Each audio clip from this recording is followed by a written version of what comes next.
I spent 12 hours traveling just to be there for my grandson's birth. At the hospital, my son pulled me aside and said, "Mom, my wife only wants her side of the family here." Then he lowered his voice and added, "Please don't make this harder. She never wanted you around."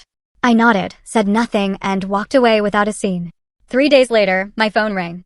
The hospital said, "Ma'am, there's still $10,000 missing from the delivery bill." I paused, took a slow breath, and calmly replied, "This isn't just a story about a broken heart. It's about the agonizing moment you realize the child you gave everything for sees you as nothing but a nuisance. It's about a cold hospital hallway where my son, the man I raised, looked me in the eye and chose a stranger over his own mother, shattering my world into a million pieces. You know, there are moments in life that just cleave everything in two, a distinct before and an after. For me, that moment hit like a physical blow in a New York hospital, the fluorescent lights buzzing overhead, nurses rushing by like I was invisible. That night, I learned that the most gut-wrenching words aren't screamed in a fit of rage. No, they're the quiet, indifferent ones, whispered right in front of strangers who pretend not to listen. "Mom, Valerie just wants her immediate family here."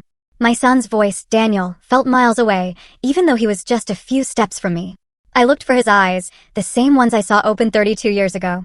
The eyes that used to sparkle with pure love when he was just a little boy. Now, they darted away, filled with what felt like shame, as if I was something to be hidden, an inconvenient truth. And just when I desperately hoped to catch even a flicker of regret, a trace of the boy who adored his mama, Daniel delivered the final, crushing blow. "Please don't push, Mom.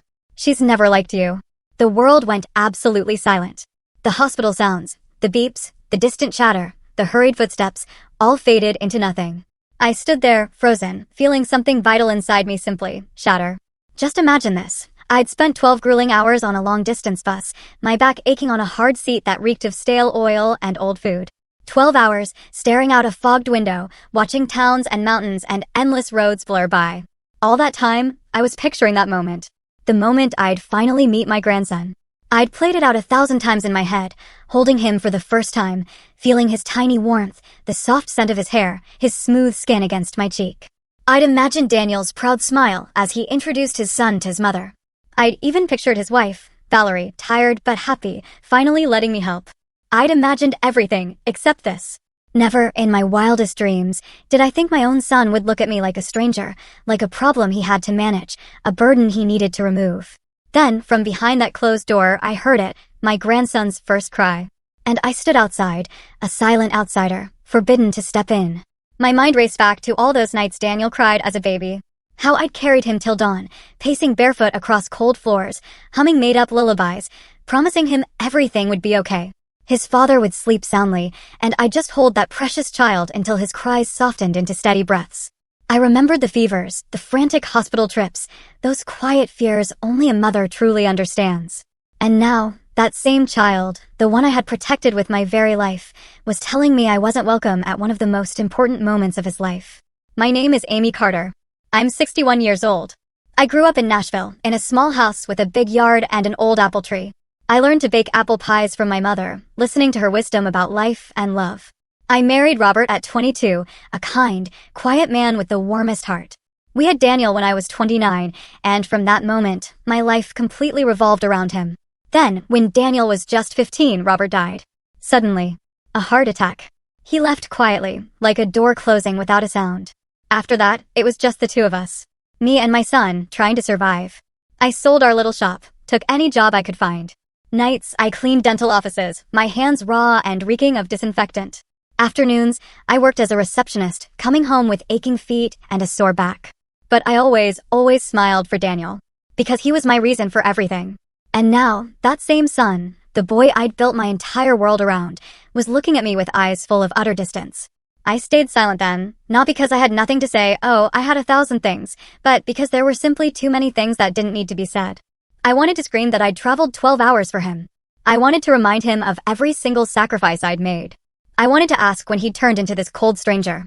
But I didn't. Because my mother once told me, sometimes, Amy, silence is dignity. So I nodded. I swallowed the burning tears behind my eyes, refusing to let them fall. I wouldn't let anyone see me break. I picked up my old, dark brown leather purse, the one my mother gave me when I turned 30. "Carry this with you during the important moments of your life," she'd said.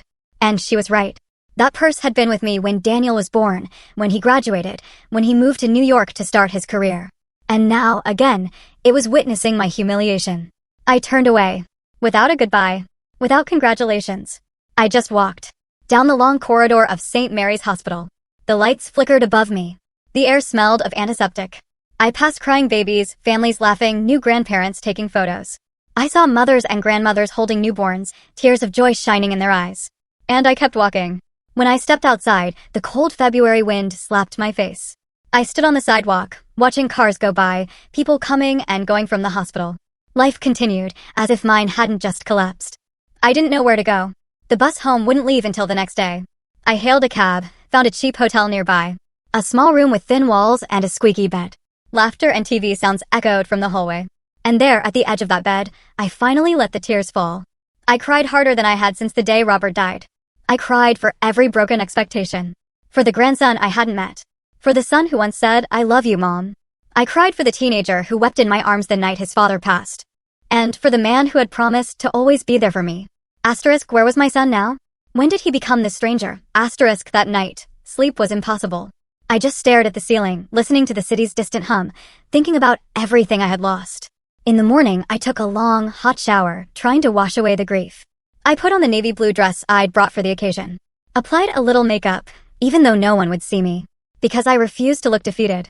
Downstairs, I forced down weak coffee and a stale pastry. Then I spent the whole day just wandering. Walking past shop windows, sitting on park benches, watching families stroll by, mothers holding hands with their children, grandmothers laughing with grandkids. I felt completely hollow. By evening, I went to the bus station. Everyone there seemed to have someone picking them up.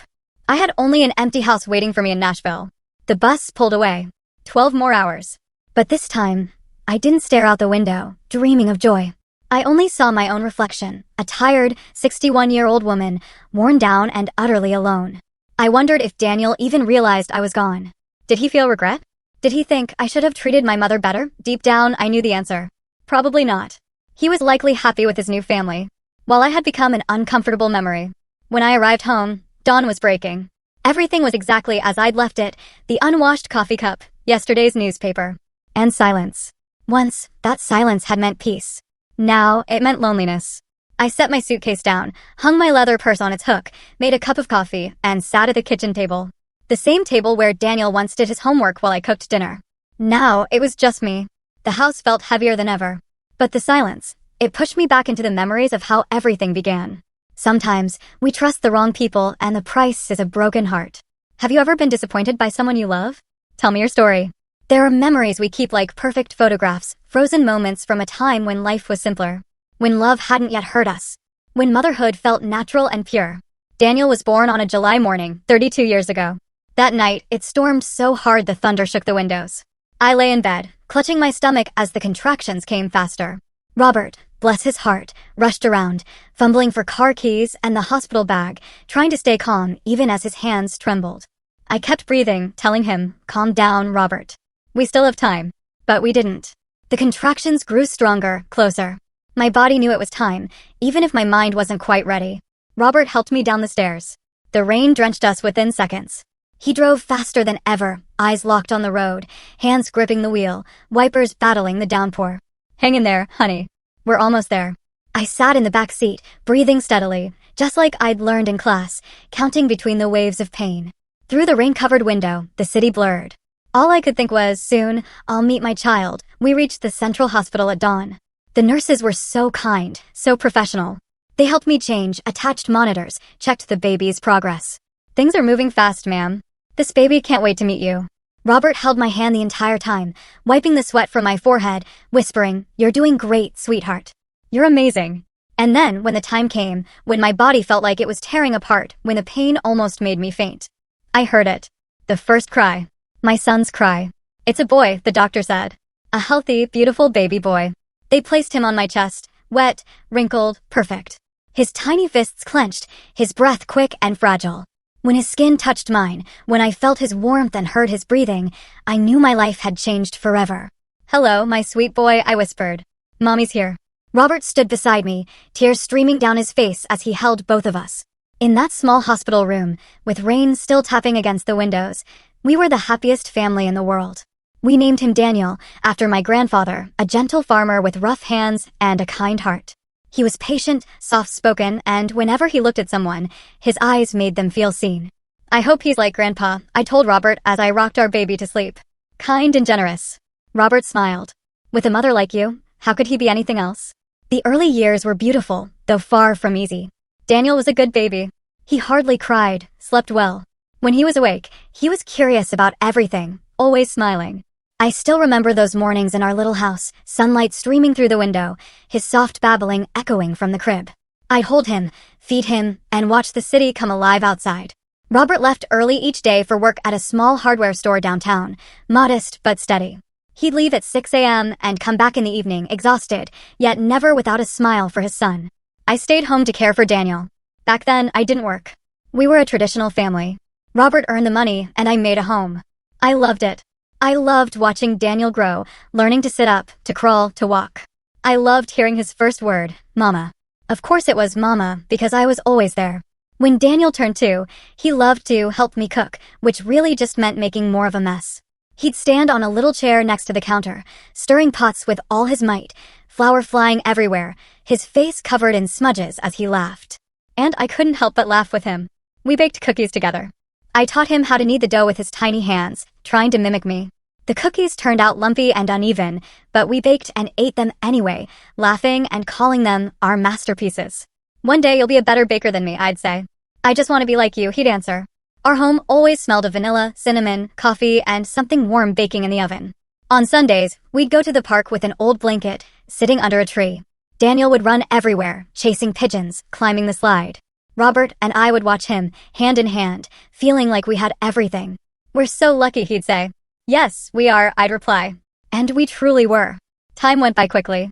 Daniel grew from the little boy I once held in my arms into a teenager, taller than me. When he started grade school, I was the kind of mother who never missed a parent-teacher meeting. Always brought homemade treats for the school fair, sewed costumes for class plays. Daniel was a good student, responsible, curious, hardworking. We'd do homework together at the kitchen table. I'd try to help him with math, even when I wasn't sure of the answers myself. He'd read his essays to me, stories about superheroes, dinosaurs, astronauts. Do you want to be a writer someday? I'd ask. No, Mom. I want to be an engineer. He'd laugh, because his uncle was a civil engineer, and he admired him deeply. Daniel's uncle always had the patience to answer every question. How do bridges not fall down? Why do tall buildings stay standing? He once told me, this kid's going places. And I believed it. But when Daniel was 15, our world collapsed. Robert died suddenly of a heart attack. No warning. No goodbye. That day had started like any other. We had breakfast together. He kissed my forehead and said, "See you tonight, sweetheart." But that night never came. I got the call from the store. "Mrs. Carter, please come to the hospital right away." What happened to Robert? I asked, my voice trembling. He had a heart attack. He's at Central Hospital. I rushed there with Daniel by my side. When a young doctor came out, his face drawn with exhaustion, I knew before he said a word. "We're very sorry. We did everything we could. Your husband passed about 20 minutes ago." Daniel gripped my hand. "Mom?" I didn't know what to say. Didn't know how to make him understand that his father wasn't coming back, that our family of 3 had just become 2. They let us see him one last time. Robert lay still, his face peaceful, as if asleep. Daniel stepped forward, gently touching his father's hand. "Dad." Then silence. My son, almost a man, yet still my little boy, collapsed into sobs. The days that followed were a blur.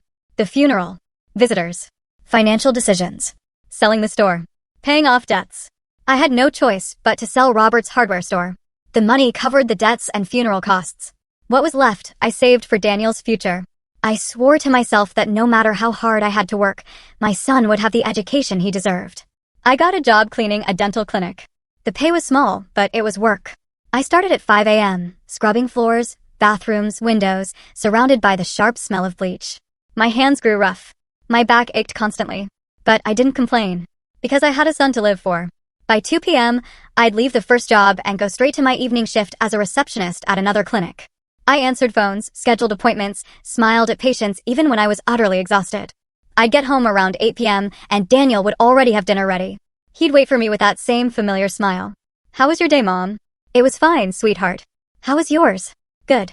We'd eat together, talking about his classes, his friends, the little things that made up our days. In those quiet evenings, just the two of us at the kitchen table, I felt like maybe everything would be okay. We still had each other. And that was enough. Daniel graduated high school with excellent grades. He applied to several universities and was accepted into the civil engineering program at the University of Chicago. They accepted you? I asked, holding back tears of pride. We did it, Mom. You did it, he said, hugging me tightly. I don't know what I'd do without you. You'll never have to find out. I'll always be here, I told him. And I meant it. His college years were hard, but full of pride. He studied late into the night, sitting at the kitchen table, surrounded by stacks of books and a cold cup of coffee. Many nights, I stayed up with him, preparing small snacks, sitting beside him in silence. He was tired. I was tired. But somehow, that made me feel whole. Do you know what I want to do when I graduate? He asked one night. What's that? I want to build a bridge, a big one that connects people. You'll do it. I'm sure of it. He smiled. And when I do, I'll name it after you. No, I laughed. Name it after your dad. He smiled softly. Then I'll name it after both of you.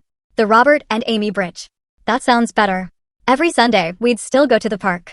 No more old blanket, just long walks and quiet talks under the sun. We were a team, mother and son, against the world.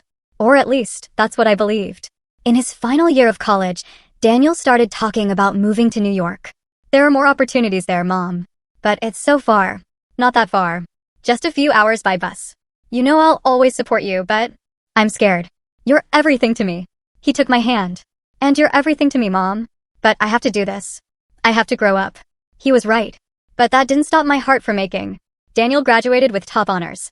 I sat in the front row, tears streaming as I watched him receive his diploma. I thought of Robert, of how proud he would have been. I thought of all those nights mopping floors, all those early mornings. Every sacrifice had been worth it. 2 months later, Daniel got a job at a large construction company in New York. Good pay, great benefits. You did it, I said. We did it, he replied. I helped him prepare for everything, paid the apartment deposit, bought furniture, office clothes. I nearly emptied my savings, but I didn't regret a single cent. It was for my son. The day Daniel left was one of the hardest of my life. I took him to the bus station, helped with his luggage, sat beside him in the waiting room. When they announced his bus, we hugged for a long time. Take care of yourself, sweetheart. You too, Mom. I'll call when I get there. Eat properly. Don't live on takeout. I know. And get enough sleep, Mom. I'll be fine. I'll miss you so much. I'll miss you too. He stepped onto the bus, found a seat by the window, and waved goodbye. I stood there, watching through the foggy glass, trying to memorize his face. The bus pulled away, shrinking into the stream of traffic until it disappeared. In that noisy station, I felt completely hollow, the loneliest I'd been since Robert's death. I took a taxi home, staring out the window without really seeing anything. When I walked through the door, the house was heavy with silence. I went into Daniel's room, his bed neatly made, his desk cleared. Only a few mementos left, some old posters, a couple of school trophies. I sat on his bed, still smelling a trace of him, and burst into tears. Tears for my son leaving, for the empty house, for realizing that for 17 years I had lived only for him and forgotten how to live for myself. I told myself, this is normal, Amy. Children grow up and leave. That's life. I tried to believe it, to feel proud, to tell myself I had fulfilled my duty as a mother, raising him until he could stand on his own. But deep down, I felt something else. The emptiness wasn't just from his absence. It was a quiet sense that something had changed forever. Maybe my son, the boy who once hugged me in the park, the teenager who cried in my arms when his father died, the young man who said, I couldn't have done this without you, was slowly disappearing. And the man growing up out there in the world would someday be someone I no longer recognized. For the first 3 months, everything seemed fine. Good enough for me to believe distance wouldn't break us. Daniel called every night after work, always at 9 p.m. No matter what I was doing, I'd answer immediately. Mom, it's me. How was your day? Good, sweetheart. How was yours? We talked about everything, his projects at work, his coworkers, the fast-paced city that still overwhelmed him. It's huge, Mom. So many people, so much traffic, so loud. Do you like it? I do, but it's exhausting. Sometimes I miss how quiet Chicago was. You can always come home. You know, this house is waiting for you. I know, Mom. Thank you. I'd tell him about my work at the clinic with Rosa, my old friend, about the weather, the neighbors, the small things in the neighborhood. Those simple conversations meant the world to me. They kept a thread between us alive. But weekends were the hardest. Saturday mornings, I'd wake to silence, the same silence that had once been filled with Daniel's footsteps, his music, his laughter. I'd clean the house even though it was spotless. Cook, even though it was just me. Turn on the TV without really watching. Rosa often came by on Sunday afternoons. Amy, you need to get out more, meet new people. You can't just stay home waiting for Daniel's call. I'm not waiting. I just like the quiet. Quiet, she said softly, smiling sadly. That's loneliness. Maybe she was right, though I wasn't ready to admit it. Then one Tuesday night, Daniel didn't call. I waited until 9:30. Nothing. At 10 o'clock, I texted, "Are you okay?" An hour later, he replied, "Yes, sorry, Mom. I've been really busy." That's all right. Do you want to talk for a bit? I'm exhausted, Mom. Tomorrow. Okay. Get some rest. He called the next day, but only for 15 minutes instead of hours. Sorry, Mom. I have to finish something for work. That's fine, sweetheart. I understand. And I did. At least, I wanted to believe I did. Work was busy. That was normal. But then the calls became less frequent. Every other day. Then every few days. Then just once a week. The change crept in slowly, quietly, like the tide receding. You don't notice it until you're standing on bare sand, wondering when the ocean disappeared. When we did talk, Daniel's voice sounded distant, drained. Are you okay? You sound tired. I'm fine, Mom. Just worn out. Are you eating properly? Yeah. Sleeping enough? Yes. Mom, are you sure? A sigh. Mom, I'm fine. Just really busy. I understand. I don't want to bother you. You're not bothering me, but his voice said otherwise. I tried not to call too often, waiting for him to reach out first. But the gaps between calls grew longer. A week. Then 2. Once, 18 days. 18 days waking up each morning hoping the phone would ring, checking messages over and over, wondering if I'd done something wrong, if I'd somehow made him tired of me. When Daniel finally called, I tried to sound casual. Oh, what a surprise, sweetheart. Hi, Mom. How are you? I'm fine. You? Just really busy. Work's overwhelming. Too busy to call your mother? I joked, but my voice came out sharper than I meant. Silence. I'm sorry, Mom. I'm just overloaded. It's all right. I just miss you. I miss you too. But you have to understand, life here's different. I have a lot of responsibilities. I know. I'm not pressuring you. I just want to hear your voice. You will. I promise I'll call more often. But he didn't. The calls grew fewer, shorter, emptier. As if with every conversation, he drifted a little farther away. Now he no longer told me about his day. And he never asked about mine. The calls became shallow, like a task to check off. How are you? Fine, Mom. What did you do today? Worked. Anything new? No. Okay. Rest then. Sure. Take care, Mom. And the line would go dead. I'd sit there, phone still in my hand, feeling something invisible but real cracking between us.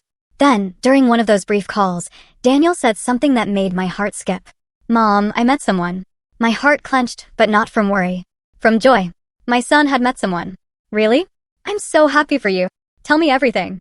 I heard genuine excitement in his voice. Her name's Valerie. She's an architect. We work together. That's wonderful, sweetheart. What's she like? She's amazing, Mom. Smart, talented, beautiful. She's 28. Graduated from Columbia University. Daniel was 24. She was 4 years older, but I didn't mind. I'm so happy for you. How long have you two been together? About 2 months. 2 months. And he was only telling me now? Is everything going well? Very well, Mom. I'm really happy. I haven't felt like this in a long time. The joy in his voice moved me deeply. I was genuinely happy because every mother only wants one thing for her child, to be happy. I'd love to meet her someday. There was a brief silence. Of course, Mom. There'll definitely be a chance later. Later? Yes, Mom. It's still a bit early. We're just getting to know each other. All right. Whenever you're ready. Thanks for understanding. Send me a picture of you two. Maybe later. Mom, I have to go now. Valerie's waiting. Valerie's waiting. Those 2 words cut through me, though I couldn't explain why. All right, sweetheart. Have fun. Thanks, Mom. Love you. Love you too. He hung up before I could say another word. I sat there staring at my phone, trying to make sense of what had just happened. My son had a girlfriend. That should have been good news. So, why did my chest feel so heavy?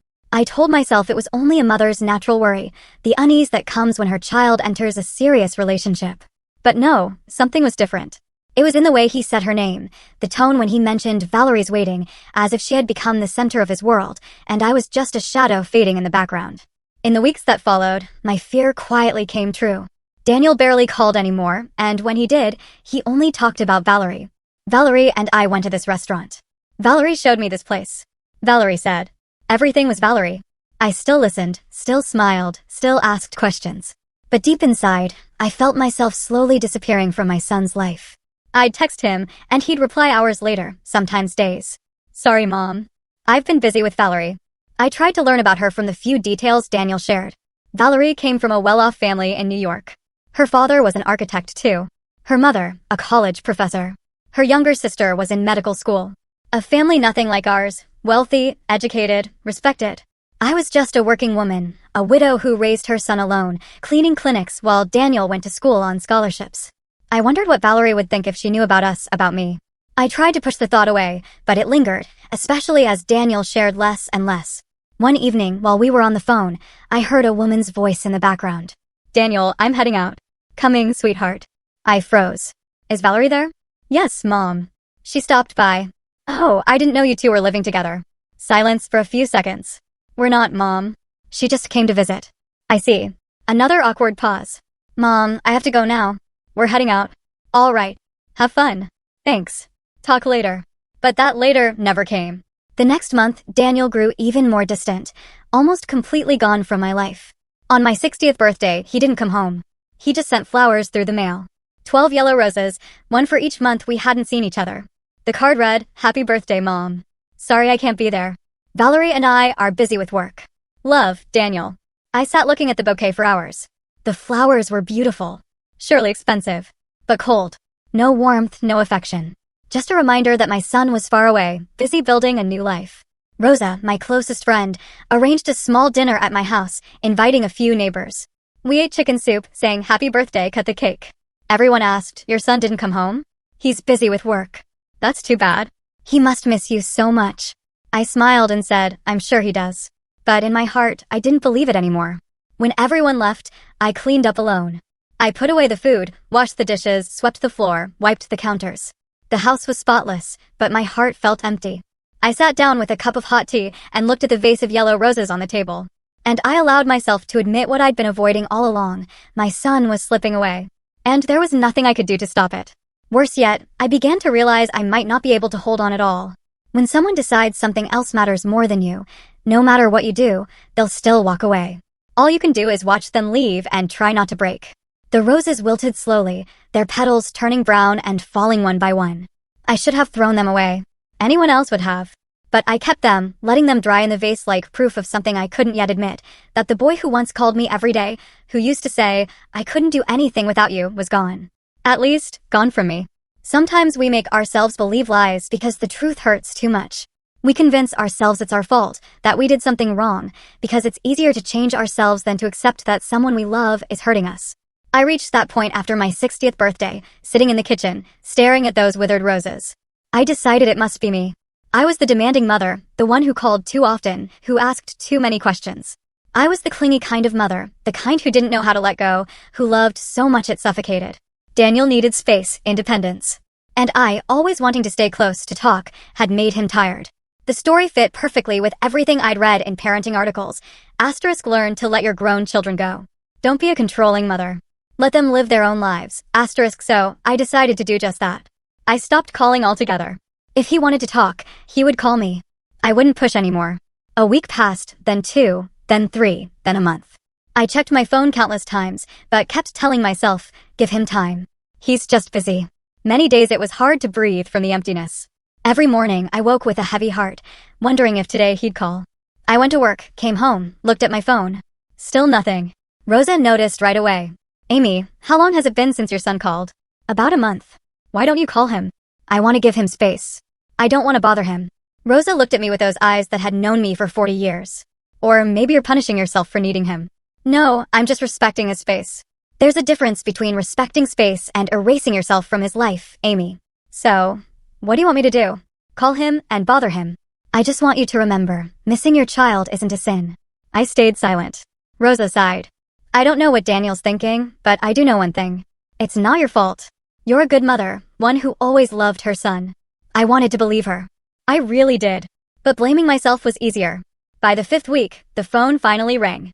It was Daniel. My heart pounded wildly. My breath quickened. I took a few deep breaths before answering, trying to sound calm, as if I hadn't been counting every day waiting for this call. Hi, sweetheart. Hi, Mom. How are you? His voice was light, cheerful, as if nothing had happened. I'm fine. And you? Good. Really good, actually. I'm calling because I have some news. My chest tightened. What is it, honey? Valerie and I are getting married. The world stopped. The ticking clock, the hum of the refrigerator, the dog barking outside, all faded. Mom, are you still there? Yes. Yes, I am. Sorry. I'm just surprised. A good surprise, right? I swallowed hard. Of course. Congratulations, sweetheart. I'm so happy for you. And I was happy, but also confused, scared, and aching. Happy that he'd found love. Afraid that everything was changing too fast. And aching because I barely knew the woman who would share his life. In my head, one question echoed silently. Will there still be a place for me in this new life? Thanks, Mom. I'm so excited. The wedding will be in 3 months. Just something simple in New York with close family and friends. Of course, I'll be there. A short pause. Great. I'll send you the details by email. Email? Yes, Mom. Valerie's organizing everything online. It's easier that way. I see. But I didn't see it at all. Anyway, I have more people to call and tell the news. You've told others already? Yeah. Valerie's parents, her sister, a few friends, and your mother finds out last. The words slipped out before I could stop them. Mom, please don't start. I'm not starting anything. I'm just asking. It doesn't sound like asking. Mom, you're important to me, but I have a lot to handle right now. Not everything revolves around you. Those words hit me like a blow. I never said everything revolved around me. Then don't take it so personally. How can I not, Daniel? I'm your mother. Exactly. You're my mother, not my wife. Valerie is my priority now. The room went silent, heavy, suffocating, full of things neither of us could say. Mom, I'm sorry. I didn't mean it like that. I'm just stressed about the wedding. There's too much to do. Too much going on. I understand. Really. Thanks, Mom. Love you. Love you too. I heard the long tone of the call ending, but kept the phone pressed to my ear, feeling my heart crack a little more. My son was marrying a woman I'd never met. In a wedding I hadn't been part of planning. And I still had to smile and congratulate him, because that's what a mother is supposed to do. 2 days later, I received the invitation by email. It was elegant and beautifully designed in soft beige and gold tones. There was a photo of Daniel and Valerie, my son beaming with joy, her radiant in a white dress, soft curls falling over her shoulders. They looked happy in love. And me, staring at that photo, felt like an outsider. The card read, Daniel Carter and Valerie Thomas cordially invite you to their wedding. No, dear Mom. No, we can't wait to share this special day with you. Just cordially invite, as if I were a distant acquaintance, a colleague, a name on a list. I printed the invitation. I'm not sure why. Maybe to see it with my own eyes and believe it was real. I pinned it to the refrigerator door with a magnet. Each time I passed through the kitchen, looking at it made my chest tighten all over again. A week later, I gathered my courage and called Daniel. Sweetheart, I got the invitation. Oh, good. What do you think? It's beautiful. But I wanted to ask, do you think I could meet Valerie before the wedding? Maybe we could have coffee, get to know each other a little. Silence for a few seconds. That's tough, Mom. Valerie and I are swamped. Cake tasting, flowers, photographers. Everything's chaos. I understand. But that's why I thought I could help. After all, I am your mother. I know. But Valerie has her own ideas. Her mom's helping a lot too. You know how brides are. They want everything perfect. I froze.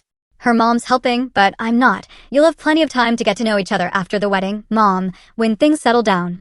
All right then. I guess I'll see you both at the wedding. But could I at least call her beforehand? It would be nice to introduce myself. Another uncomfortable pause. I'll ask, but she's really stressed. I don't want to add more pressure. Pressure? The word stung, as if my very existence was a burden. That's fine, sweetheart.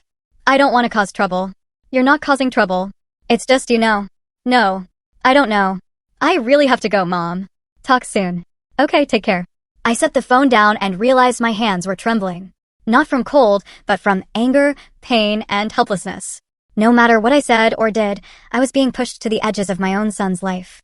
And the worst part was, he didn't even notice. Or maybe he did and just didn't care. Days turned into weeks, then months. During that time, Daniel called only 3 times. Short, rushed conversations, filled with reasons to hang up. I swallowed every question, every longing to be part of his life, because I didn't want to be the annoying mother. I tried to stay patient, kind, composed, even as my heart quietly broke apart. Rosa often came by the house, trying to get me out. Movies, walks, lunch, anything to pull me from the spiral of my thoughts. Amy, you can't keep waiting like this. You're torturing yourself, pretending to be fine when clearly you're not. I'm fine. No, you're not. And that's okay. What's not okay is pretending. But pretending was so much easier than facing the truth. And the truth hurt too much. 2 weeks before the wedding, I decided I needed to buy something to wear. After all, I was still the mother of the groom. I went to the mall, walking from one store to another, trying on dress after dress, blouse after blouse, gown after gown. But none of them made me feel the way I wanted to feel, important, valued, like a mother of the groom should feel. Every dress made me feel smaller, dimmer. In the end, I chose a simple navy blue dress, elegant enough, appropriate for a regular guest. I bought a new pair of shoes and stopped by the hair salon near my house. Special occasion, the stylist asked. My son's wedding. Oh my, that's wonderful. He must be thrilled to share that day with you. I smiled. I suppose so. A gentle lie. Because lying to strangers is easier than admitting the truth. The day before the wedding, I took a long-distance bus to New York. 12 hours. But nothing like the last time. No excitement, no anticipation, just a heavy sense of dread. I arrived early. Daniel had sent the address of a small 3-star hotel near the venue. The room was plain. I checked in, set down my suitcase, sat on the bed, and cried, just for a few minutes. Then I had to stop. I needed to be calm, strong, ready. The ceremony was at 4 p.m. in a garden on the south side of the city. I arrived early, not too early, but I didn't want to be late either. It was beautiful. White flowers everywhere, elegantly arranged tables, musicians tuning their instruments. I stood at the entrance, feeling like I didn't belong there. I saw Valerie from a distance, standing among a group of beautiful women, laughing brightly. I took a deep breath and walked toward her. She turned, her eyes scanning me from head to toe, lingering a moment on my shoes, my dress, my hair. In that 1 second, I knew exactly what she was thinking. This woman doesn't belong here, but she smiled that perfect, practiced smile. You must be Mrs. Amy, Daniel's mother. Yes, it's so lovely to meet you, Valerie. I leaned in to hug her, but it was a cold, polite gesture, more a formality than warmth. It's a pleasure to meet you. Daniel's told me so much about you. I doubted that, but I smiled anyway. You look beautiful. Thank you. The pause between us stretched. I'm sorry. I have to get back to the guests. You know how it is. And she walked away. Not asking if I was tired from the trip, not introducing me to anyone. Just walked away. I stood there in that glowing garden, surrounded by strangers, feeling utterly alone. I searched for Daniel. He was near the aisle, talking to a few men in suits. He looked happy. I walked over. I'm here, sweetheart. He turned, gave me a quick hug. I'm glad you made it, Mom. Thanks for coming. As if I had a choice. How do you feel? Nervous? Happy? Everything at once. That's normal, honey. Someone called him over. Sorry, Mom. I've got to greet the guests. I'll see you later. Okay. Of course. And I was alone again. I found my seat. Each chair had a name card. Mine was in the 3rd row. Not the first, not even the second. Those were for Valerie's parents, grandparents, aunts, uncles. I, the mother of the groom, sat in the 3rd row among distant relatives and friends of the bride's family. I swallowed my tears. It's fine, I told myself. As long as Daniel's happy, but it wasn't fine. Not even close. The ceremony was beautiful. Daniel looked radiant. Valerie stunning. When they exchanged vows, I cried, not just from joy, but from the ache of losing my son for good. After the wedding, everything fell quiet. Not the comforting kind of quiet, but the emptiness that makes you realize something precious is gone. Daniel called only once after, returning from the honeymoon, a week in Cancun that I'd already seen all over Valerie's social media. Pictures of beaches, fancy restaurants, champagne glasses, smiles, kisses. I hit like on every post, commenting, "You two look amazing. Congratulations." Valerie never replied, not once. When Daniel called, his voice was light, cheerful. Hi, Mom. How have you been? I'm fine. How was the trip? Incredible. Cancun's beautiful. You should go sometime. I just smiled, biting back the thought, with what money, and you? What have you been up to? The usual, work and home. Nothing special. Not really. A long pause. I just wanted to say hi. We're reorganizing the apartment. Valerie brought so much stuff. We're still sorting it all out. That's fine, honey. Take care of your things. I'll call again soon. Whenever you have time. Sure. Take care, Mom. The line went dead. 5 minutes. The whole conversation lasted exactly 5 minutes. I sat staring at the phone, the emptiness in my chest spreading wider. Days turned to weeks, weeks to months. Daniel called maybe once every 2 or 3 weeks. Short, shallow, hurried conversations. How are you, Mom? I'm fine. How are you and Valerie? Good. Everything's good. I'm happy for you too. When will you come visit? It's been so long. Soon, Mom. Soon. Soon. That empty promise. He always used it to quiet me. But soon never came. I tried to fill my long days. Rosa and I signed up for a knitting class at the community center nearby. I learned to knit scarves, hats, then baby blankets. One day, Rosa asked, "Who are all these baby blankets for?" I answered without thinking. "For when I have a grandchild." Rosa just looked at me, saying nothing. We both knew that might be a long way off. Or so I thought. Then one Tuesday night, Daniel called with news that took my breath away. "Valerie's pregnant, Mom." The world around me stopped. The TV, the fridge, the traffic outside all went silent. "Mom, are you there?" "Yes. Yes, I am." "What did you just say?" "Valerie's pregnant. I'm going to be a dad." Tears filled my eyes. My heart swelled, half pain, half joy. You have no idea how happy that makes me. I meant it. After all those years of raising him alone, after everything, I was finally going to be a grandmother. How far along is she? 3 months. 3 months. And he was only telling me now? Why didn't you tell me sooner? We wanted to wait through the first trimester. You know how risky it can be. I see. But deep down, I knew others must have known before me. Is Valerie feeling well? She's tired, but doing fine. Really excited. I'm happy for you both. Do you know the gender yet? Not yet. The doctor will tell us at the next appointment. That's wonderful. I'm so happy for you. I'm happy too. Just a little nervous. I heard my son's real voice again. Warm, sincere. You're going to be an amazing father. I hope so. I know you will. A brief pause, an easy silence we hadn't shared in a long time. Thanks for always being there, Mom. I couldn't hold back my tears. I'll always be here, Daniel. Always. We talked for a while longer. He told me about fixing up the baby's room, about names they were considering. After hanging up, I sat and cried again, but tears of happiness. I believed this baby would bring my son back to me, that I'd finally get to be a grandmother in every sense. I was so naive. The days that followed were the happiest I'd had in months. I shared the news with Rosa, with my coworkers, with the ladies in my knitting class. I'm going to be a grandma. Everyone congratulated me, hugged me, shared my excitement. I started knitting a baby blanket, blue for a boy, pink for a girl, finally settling on yellow just to be safe. Each stitch carried love and a prayer for the little one I already loved with all my heart, though I hadn't met him yet. A few days later, I called Daniel. "Sweetheart, I'm knitting a blanket for the baby." "That's wonderful." "Thanks, Mom. Can I make a hat and tiny booties too?" "Do whatever makes you happy, Mom." "Is Valerie there?" "Let me talk to her. I want to congratulate her." Silence. "She's resting, Mom. I'll tell her to call you." "Promise." "Promise."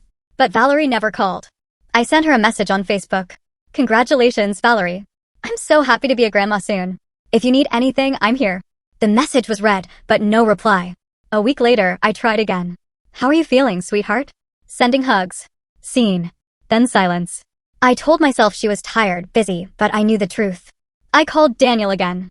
"Sweetheart," I messaged Valerie, but she didn't answer. "She's fine, Mom, just tired. Tell her to call me for a minute. I just want to check in." Valerie's not big on phone calls, Mom. She prefers texting. But I texted her and she didn't respond. She's sensitive lately. It's the pregnancy. Another excuse. There was always an excuse keeping me away. Time passed, and the only way I could follow Valerie's pregnancy was through Facebook. She posted photos of her belly, baby clothes, the nursery. It was a boy. They were naming him Matthew. "Matthew, my grandson." I commented under every post. "So adorable. Can't wait to meet you, little one. Love you both so much." Valerie never replied, though she answered everyone else's comments. I tried convincing myself I was imagining things, that I was too sensitive, but it was hard to deny the truth. I sent them a package, the blanket I'd knitted, a teddy bear, and a handwritten card. "To my future grandson, Grandma can't wait to meet you. I love you more than words can say." 2 weeks later, Daniel texted, "Got the package, Mom. Thanks. The blanket's beautiful." That was it. No photo of Valerie holding it. No thank you. Nothing. I called back. "Did Valerie like it?" "Yeah, Mom. I told you. I just thought she'd call to say thank you." "Mom, she's not really the expressive type." "Not even a message?" "She's exhausted, Mom. Pregnancy's been tough." Same line again. "And how about you? How are you feeling?" "A bit nervous, but excited. Valerie and her mom are taking prenatal classes." I froze. Asterisk Valerie and her mom. "Not you, asterisk I go when I can, Mom. Work's busy." I wanted to ask why Valerie's mother got to be part of everything while I was left out, but I didn't want to sound jealous, so I stayed silent. "Sweetheart, when Matthew's born, I'll be able to visit, right?" I shouldn't have needed to ask. Of course, a grandmother has that, right? But I knew things weren't that simple. "Of course, Mom." "When exactly?" "Probably after the birth. I think Valerie should rest first." "I understand. But after that, I can come meet him. Right?" "Definitely, Mom. We'll figure it out. We'll figure it out." Which meant, don't count on it. "All right, Mom. Valerie's calling me." Tell her I said hi. Sure. Take care, Mom. I hung up, staring at the old photos pinned to my fridge. Daniel as a newborn, his first day of school, his graduation. I thought of the baby I once held in my arms, now a grown man, slowly pushing his mother out of his life. 32 years of love and care, now replaced by distance and silence. That afternoon, Rosa came by. How's Daniel? He's fine. Valerie's pregnant. That's wonderful. When's she due? 3 months. Have you made plans to visit? I stayed quiet. Amy, did they invite you? Daniel said yes. But after the baby's born, Valerie needs rest. Rosa looked at me with the same knowing eyes. Amy, what's really going on? I looked down at my cup of tea and whispered, I think Valerie doesn't want me around. Why do you think that? She ignores my messages, never thanked me for the gift, and Daniel always has an excuse. Her mother gets to be part of everything, and I'm shut out. Tears filled my eyes. I feel like they're pushing me out of my grandson's life before he's even born. Rosa hugged me. I don't know what to do anymore, Rosa. I've been patient, kept my distance, tried not to bother them, but nothing's changing. Have you told Daniel how you feel? I can't. If I say anything, they'll call me the meddling mother-in-law, the overbearing grandmother, and then I'll lose my grandson for good. Rosa sighed. You haven't lost your son, Amy. But we both knew the truth, I already had. Or at least, I'd lost the son I used to know. The boy who once called me every day, told me everything, made me feel like I mattered, no longer existed. The man he'd become treated me like an obligation, a task to manage, a problem to solve. 2 weeks before my grandson was due, I gathered all my courage and called Daniel. Sweetheart, I need to talk to you. What's wrong, Mom? I want to be there when Matthew is born. Silence. Mom, we've talked about this. No, we haven't.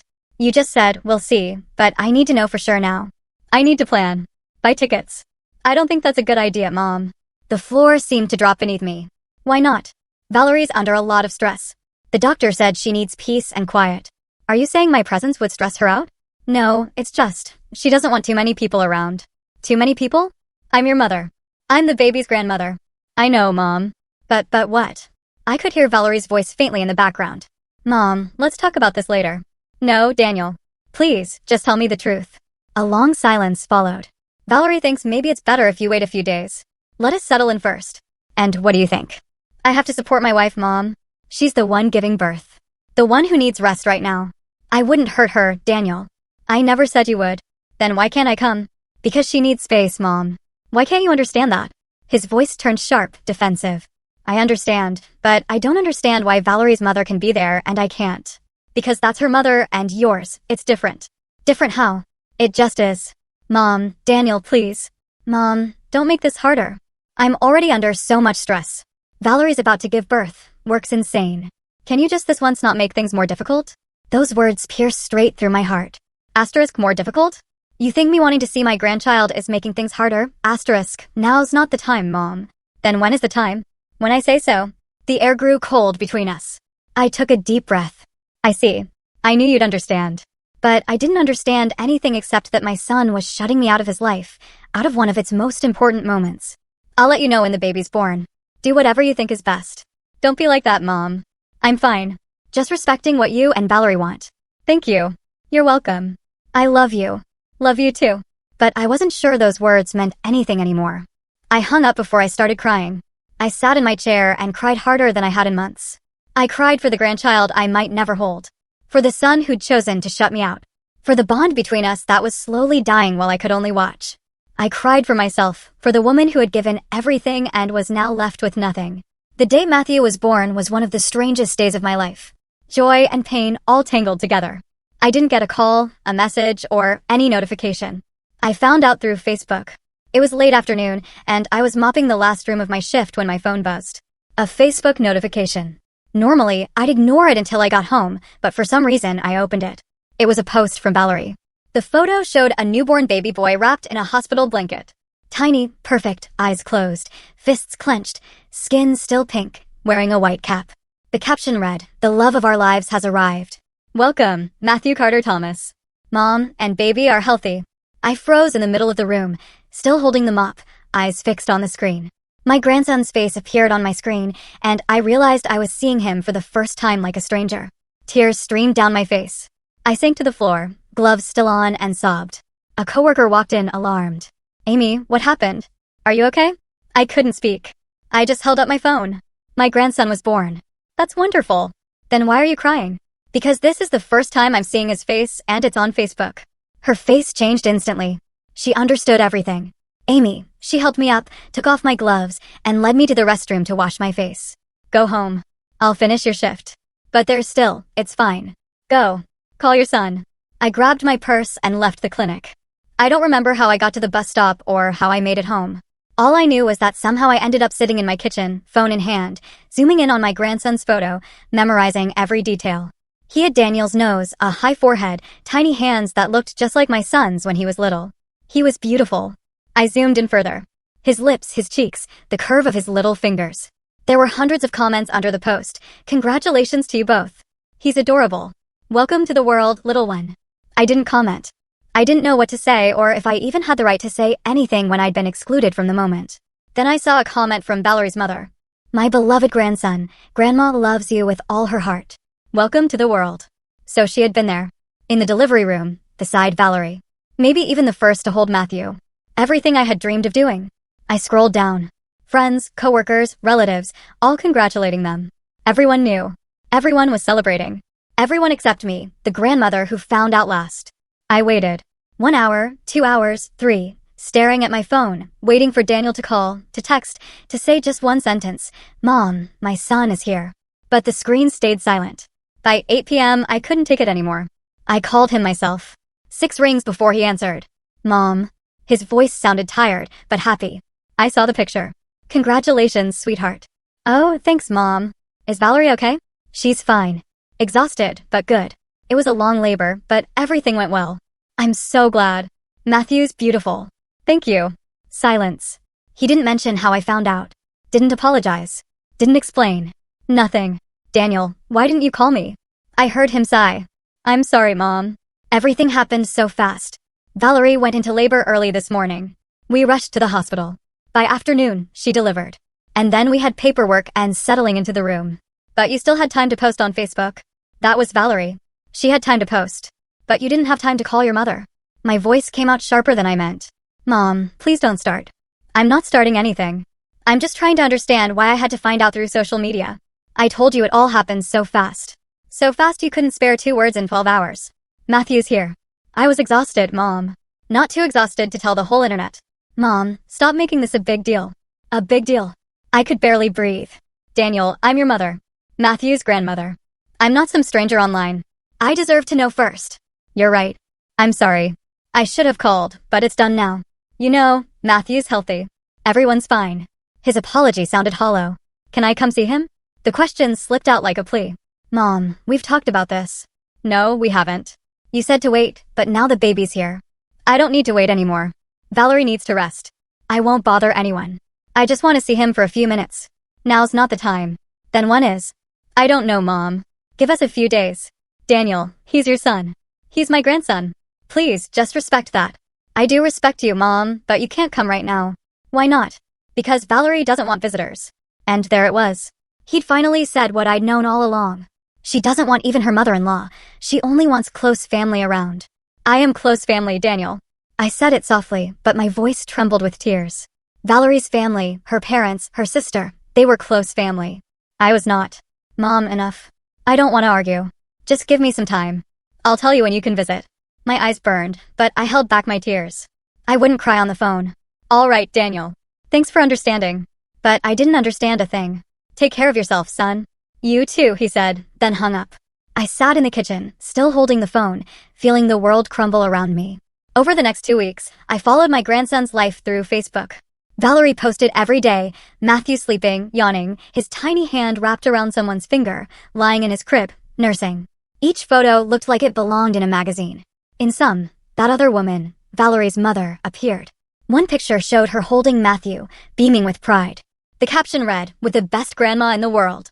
Thank you, Mom, for being here from day one. I couldn't have done this without you. I stared at that picture for hours. That grandmother got to hold him, be there, beloved and appreciated. And I sat hundreds of miles away, staring at a screen, invisible, unnecessary, forgotten. At first, I still left comments, so precious. Grandma loves you. Wishing you all the best. Valerie never replied, though she responded to everyone else. After a few days, I stopped. What was the point? Even my presence online wasn't welcome. Rosa, my best friend, started coming over almost every day. She always found me sitting at the kitchen table, eyes glued to my phone, staring at photos of a child I wasn't allowed to touch. Amy, this isn't healthy. I know. Have you talked to Daniel? He told me to be patient. Said I'd get to meet the baby soon. It's been 3 weeks. I know. And you're just going to sit here and wait? What else can I do? You can speak up, set boundaries, tell him this isn't fair. If I do that, they'll shut me out completely. Amy, they already have. What else can they take from you? She was right. But I was still afraid of losing whatever little I had left. By the 3rd week, I decided to try one more time. I texted Daniel. Sweetheart, it's been 3 weeks. Please let me come see Matthew. I promise I won't be a bother. I just want to hold him once, that's all. It took him 4 hours to reply, so let me talk to Valerie. 2 days later, another message, you can come this weekend, but just for 1 day. Valerie's still recovering and doesn't want too many visitors. 1 day. Just 1 day to meet my grandson. But it was better than nothing. Thank you, sweetheart. I'll be there. I booked the bus ticket that same night. The trip would take all night, and I'd arrive early Saturday morning. I packed a small bag. Even if I was only staying for a day, I picked out a nice pair of slacks, a light blouse, and flat shoes, comfortable but neat. I wanted to look put together, to show Valerie I wasn't some shabby old woman, that I was someone respectable, someone worthy of dignity. I brought a few gifts, a pale blue outfit embroidered with tiny bears, a new knitted blanket with Matthew stitched on it, and inside my purse, I placed an old photo of Daniel at 5 years old, hugging me in the park. I didn't know why I brought it. Maybe because I needed something to remind me of the son who once loved his mother. Friday night, I boarded the bus. 12 hours, staring out the dark window, imagining the moment I would finally hold my grandson, see his tiny face, feel his baby soft skin, breathe him in. I had dreamed of that moment for 9 months. Saturday morning, I arrived in the city, changed clothes in a public restroom, brushed my hair, sprayed a little perfume, and put on some light makeup, even though my hands were trembling. Daniel had told me to meet them at St. Mary's Hospital, where Valerie had a pediatric appointment. I called a cab. The traffic was terrible, but I made it. In the waiting room, I saw Valerie holding Matthew, my son sitting beside her, eyes glued to his phone. My heart pounded so hard I could barely breathe. I walked toward them slowly, as if approaching something sacred. Daniel. He looked up, his face a mix of surprise and unease. I'm here. He just nodded. Didn't stand up. Didn't hug me. Good morning. I smiled and turned to Valerie. She glanced at me from head to toe, examining every detail before giving a small, polite smile that didn't reach her eyes. Amy, how nice you made it. Thank you for letting me come. My voice came out softer than I wanted. I looked down at the baby in her arms. Matthew, my grandson, you're beautiful. Thank you. May I hold him? Valerie tightened her arms around the baby. He's asleep. If I move him, he'll wake up and fuss. That's okay. I can wait. I sat down beside them, trying to keep things light. Daniel stayed focused on his phone. Valerie stared straight ahead. And I stared at the baby, trying to glimpse his little face through the blanket. How are you feeling? I asked quietly. Fine, just tired. That's normal. The first days are always tough. Yeah. Silence. Is he feeding well? Yes. Sleeping okay? More or less. Each answer short, cold, a reminder that she didn't want to talk to me. 20 heavy minutes passed. Finally, Matthew stirred, opening his eyes, making a soft sound. Now, maybe I can hold him? I asked, hopeful. Valerie held him tighter. He's hungry. I need to feed him. She stood and walked straight to the restroom before I could say another word. I sat there with Daniel, humiliation washing over me. How are you doing, sweetheart? I'm fine, Mom, but he didn't look at me. Valerie stayed inside for half an hour. When she came out, the doctor called their name. They both went in while I stayed behind, like a stranger in the waiting area. 45 minutes later, they came out. Valerie was talking to the doctor about the next appointment, holding Matthew. Daniel walked beside her, carrying the bag. Neither of them looked at me. I hurried to catch up. How did it go, honey? Everything's great. Matthew's healthy, growing fast. That's wonderful. Maybe we could go to your place. I'd love to see where you live. Daniel and Valerie exchanged glances. Actually, Mom, Valerie's tired. We were going to grab something to eat and then rest. I can come along. They exchanged another look. My family's coming over this afternoon, Valerie said, meeting my eyes. It'll be crowded. That's okay. I'd like to meet them. It wouldn't be comfortable. It'll be noisy. You'll get tired. I will too. She said it like she was being considerate, but I knew they just wanted me gone. I looked at Daniel, hoping he'd say, Mom, you're my mother. Of course, you can stay. But he only put his hand on my shoulder and said softly, Mom, please don't make this harder. Those same words again. I felt something break inside me. All right, I answered, my voice strange even to myself. I understand. Really? Daniel said, relieved. Yeah, thanks, Mom. I knew you'd understand. We stopped at a cafe near the hospital. I ordered a sandwich I couldn't swallow. The conversation was stiff, awkward. Valerie nursed the baby at the table, pulling a blanket over her shoulder. I turned my head to give her privacy, though all I wanted was to look at the child. An hour later, Daniel checked his watch. Mom, it's getting late. We'll take you to the bus station. I had traveled 12 hours, met them for 2, and now they were sending me back. So soon. Valerie needs to rest before her family comes over. I nodded. Outside, Daniel hailed a taxi. And it was in that cab that I finally held my grandson. 5 minutes. Just 5 short minutes. Valerie handed Matthew to me hesitantly, as if afraid I might drop something precious. I took him in my trembling arms. His tiny body was soft and warm, smelling faintly of milk.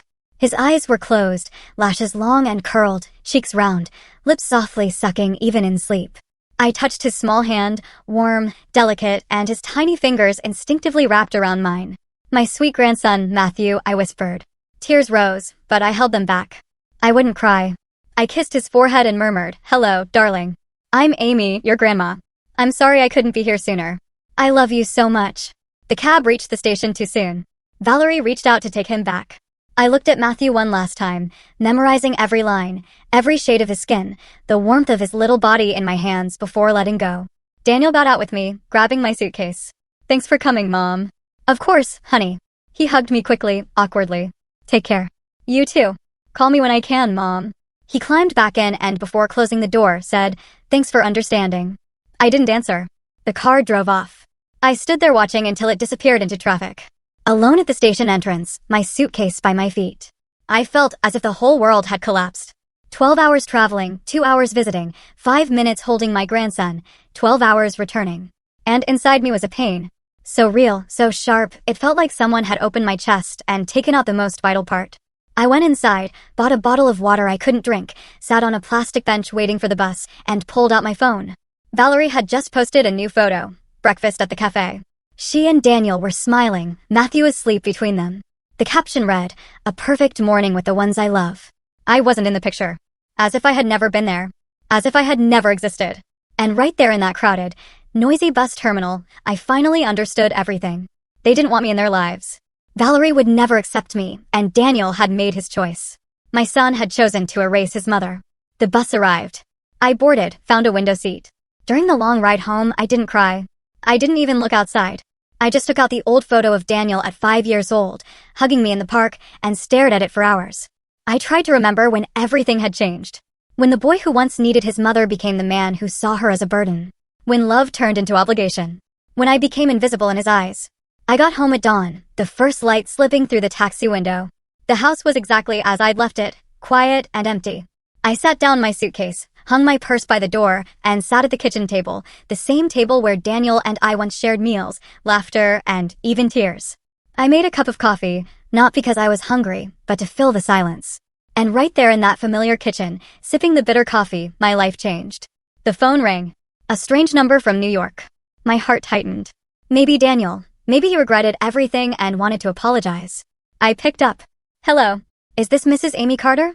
It wasn't my son's voice. It was a woman's professional, detached tone. "Yes. Speaking. Good morning, Mrs. Carter. I'm calling from the finance department at St. Mary's Hospital." My blood turned cold. "We need to clarify payment for Mrs. Valerie Thomas's delivery bill. Your daughter-in-law," she continued, "insurance covered most of the charges, but there's a remaining balance of $10,000 for the private room, special medication, and additional procedures. Your son, Mr. Daniel Carter, listed your phone number as the emergency contact for payment." Emergency contact for money. He hadn't called me in 3 weeks. Hadn't let me near when my grandchild was born. Had given me only 2 hours to visit and 5 minutes to hold him. But he'd given them my number to collect the bill. "Mrs. Carter, are you still there?" I breathed slowly, my heart pounding. Everything rushed back. The years of cleaning houses from dawn to pay his school fees. The sleepless nights when he was sick. The store I sold so he could go to college. Every drop of sweat, every tear, every sacrifice that put him before myself. I thought of how he'd treated me, how he'd pushed me away. Humiliated me again and again. And now, another humiliation, turning me into an ATM. As if money were my only worth. "Can you make the payment this week?" the woman asked briskly. I took a deep breath. Something inside me shattered, but not from pain. From Awakening. Mrs. Carter, we need a response. Otherwise, we'll have to start legal procedures, which could affect your son's credit. My voice came out calm, steady, clearer than ever. I don't have any family in New York. A pause. I'm sorry, but according to our records, you're the mother of patient Daniel Carter. Then your records are wrong. I cut her off, my voice unfamiliar even to me. Then he made a mistake. I don't have a son named Daniel Carter. I don't have any family in New York, and I have nothing to do with the bill you're calling about.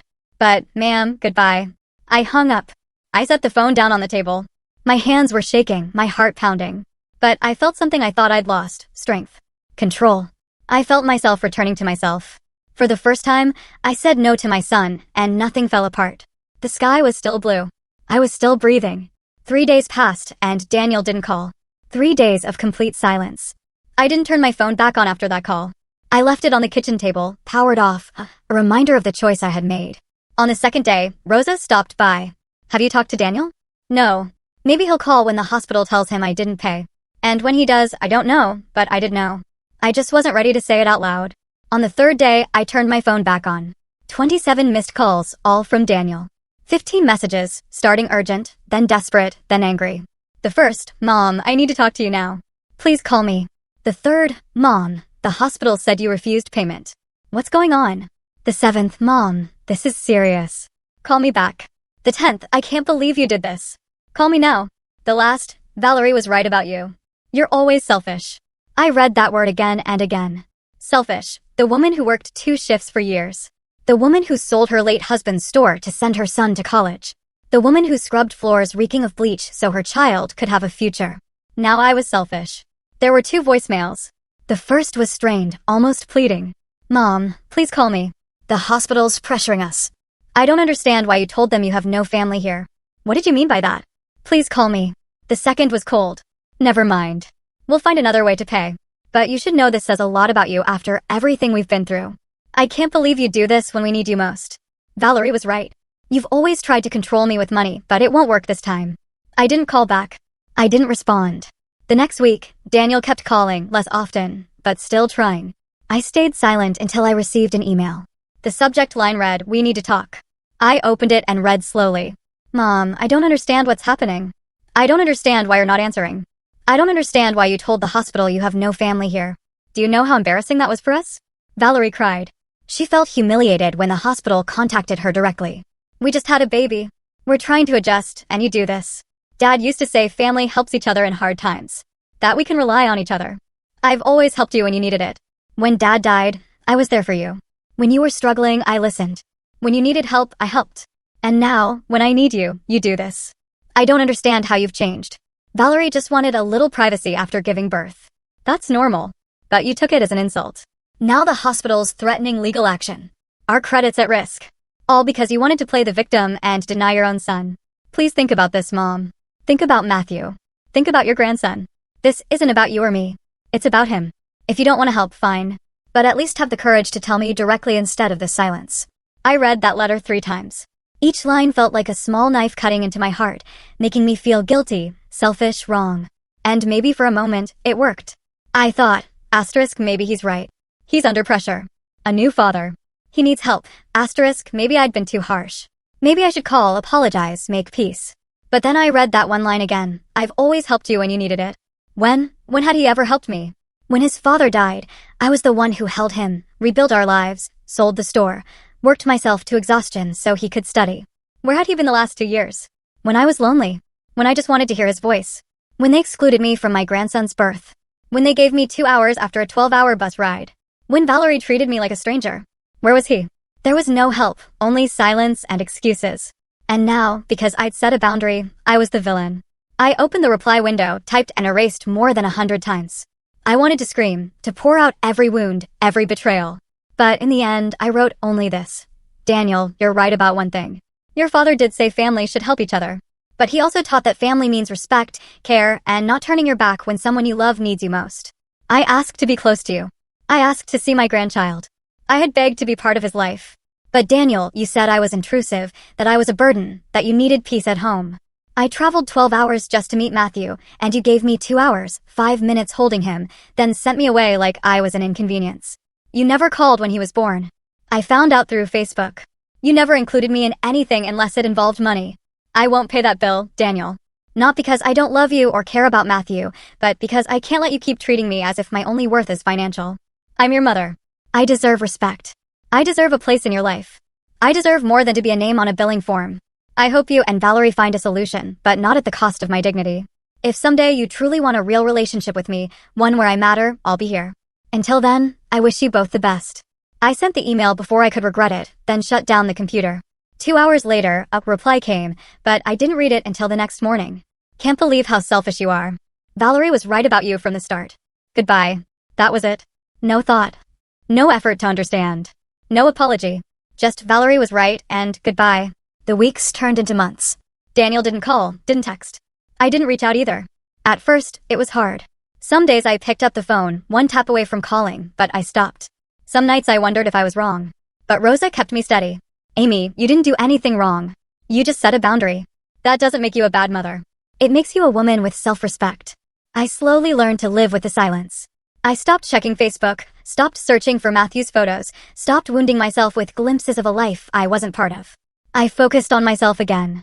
I returned to the knitting class, took morning walks, spent afternoons with Rosa. I reread old books that once brought me joy. Stories that helped me forget the pain for a while.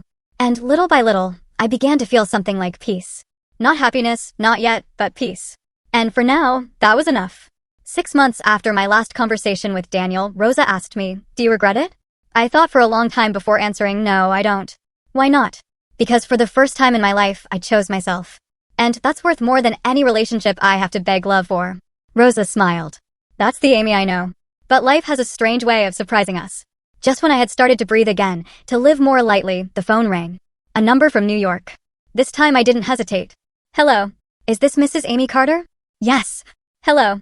I'm Fernanda Ruiz, a social worker from St. Mary's Hospital. St. Mary's Hospital, yes.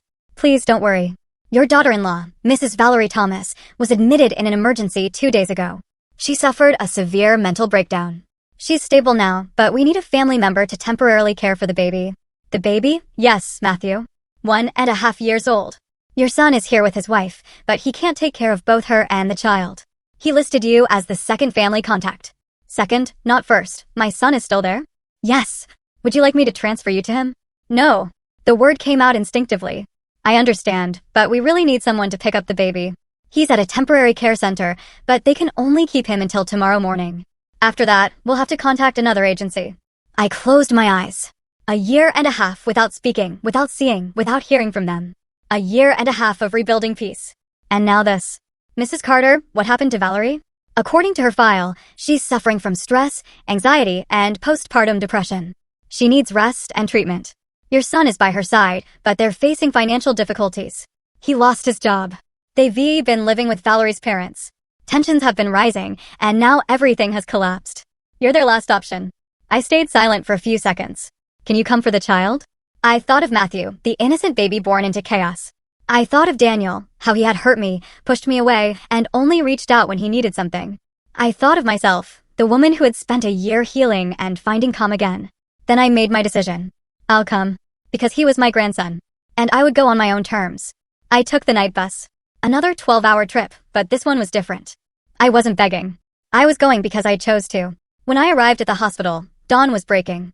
Daniel sat in the waiting room, exhausted, shirt wrinkled, dark circles under his eyes. When he saw me, he broke down and hugged me. Mom, I'm sorry. You were right about everything. I just placed my hand on his shoulder. Where's Matthew? At the care center a few blocks away. Let's go. On the way, he told me everything. He'd lost his job in New York, moved in with Valerie's parents, and everything fell apart. Valerie's depression, their marriage breaking down. I treated you terribly, Mom. I made you feel invisible. Now I understand. When we arrived, Matthew was playing with a toy car. He looked up at me, curious. Hi, Matthew. I'm Amy. I stepped closer. He hugged me. Small, shy. And in that moment, something inside me healed. In the months that followed, I took care of Matthew while Valerie received treatment. And Daniel worked temporary jobs.